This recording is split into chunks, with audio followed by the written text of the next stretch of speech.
Welcome to Every Thought Captive. Let's hear from Gayle E. Doornbos and N. Sutanto. The title of the book is The Essential Herman Bavinck. The subtitle is A Reader and Commentary. It is published by Baker Academic. I'll give you a look at the book here. It is 552 pages long. As noted, it is a reader and commentary. I'll be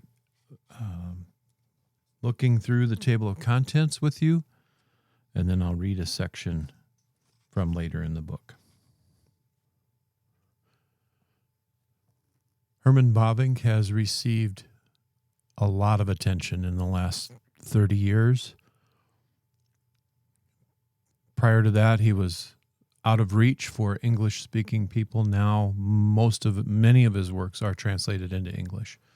His Reformed Dogmatics, 4-volume systematic, is now available to English speakers. His Wonderful Works of God, a single-volume systematic written at a slightly less academic level, more aimed at the pew, which I'm reading through with some friends, and it is extremely challenging, helpful. It's interesting to see how he approaches what he writes on, what he chooses to say, and what he leaves unsaid. Bavinck is a voluminous writer. It is a challenge to get your hands around what he has written. And this new volume by Doornbos and Sutanto is designed to help you find a way into his massive theological writings. Look at the table of contents here. So they cover part 1, his early writings. That's 9 chapters. Part 2, they cover the Reformed Dogmatics period. That takes you through chapter 13, and then you get into part 3, the Amsterdam writings, which goes through chapter 20. The acknowledgments offered at the beginning of the book are extensive. While Doornbos and Sutanto are the authors of this work, the compilers, the synthesizers of Bavinck's thought, they relied on and were very thankful for the assistance they received from others in the scholarly community and other academic institutions. They explain why they're writing this. It's daunting. So I'm speaking as a layman. As a layman, when I look at the massive stack of books written by Bavinck, I struggle to get my head around the breadth, the depth.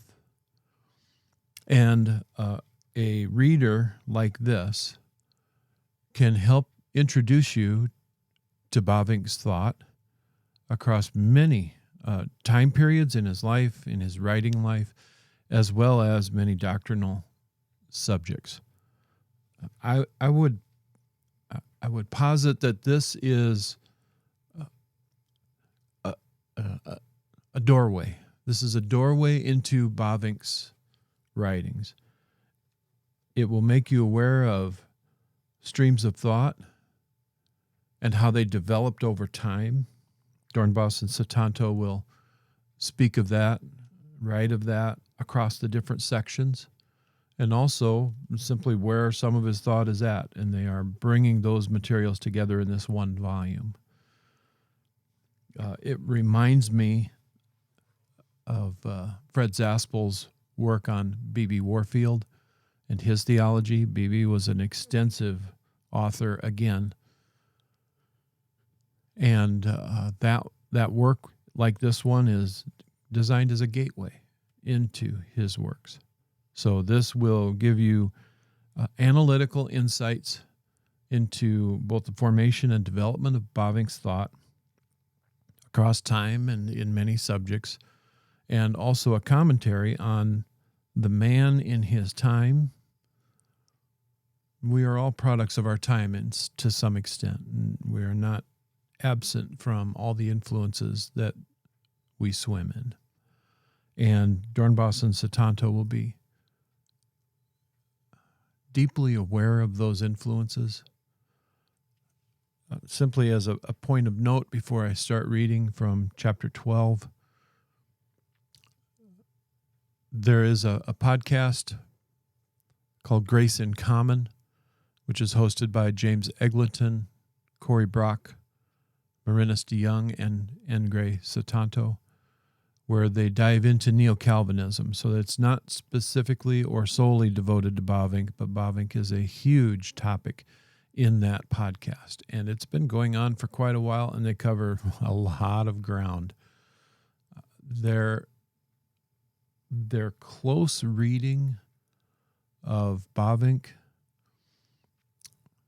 is incredible from my perspective. When I look at how they have waded into the ocean of the texts, considered them, weighed them, and then they come together as a group of 4 theologians and 4 friends, and they discuss these different aspects of Neo-Calvinism, and when they're on the topic of some of Bavinck's writings, they dive into that aspect of him and his theologies. And I see this, although this is Gayle Doornbos, and not that Grace in Common group on the podcast, I see this book as along the same lines. I find Bavinck helpful and challenging,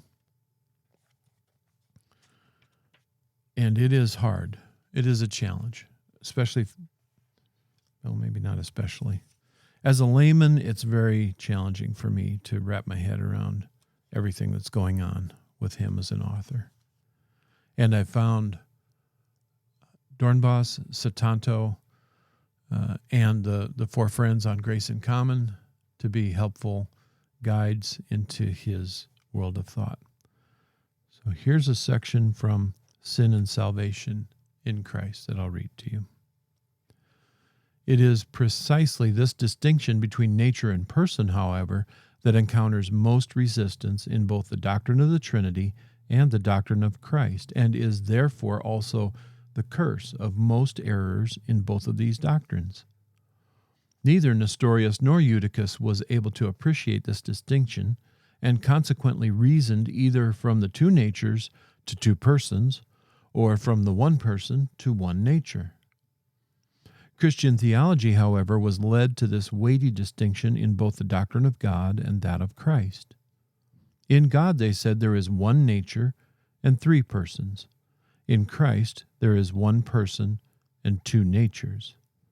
The unity of the 3 persons in the divine beings is, in the full sense, natural, consubstantial, coessential. The unity of the 2 natures in Christ is personal. This distinction is philosophically justified as well.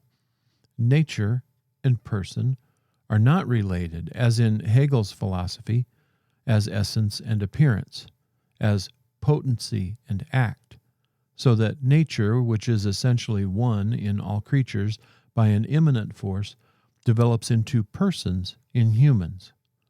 But nature is the substratum, the presupposition, that by which a thing is what it is, the principle by which, and person is the subject not of a given nature in general, but of a rational nature, the individual substance of a rational nature, the principle of which.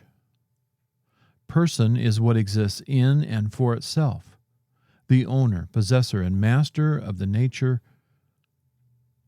a completion of existence, sustaining and determining the existence of a nature, the subject that lives, thinks, wills, and acts through nature with all its abundant content, by which nature becomes self-existent and is not an accident of another entity.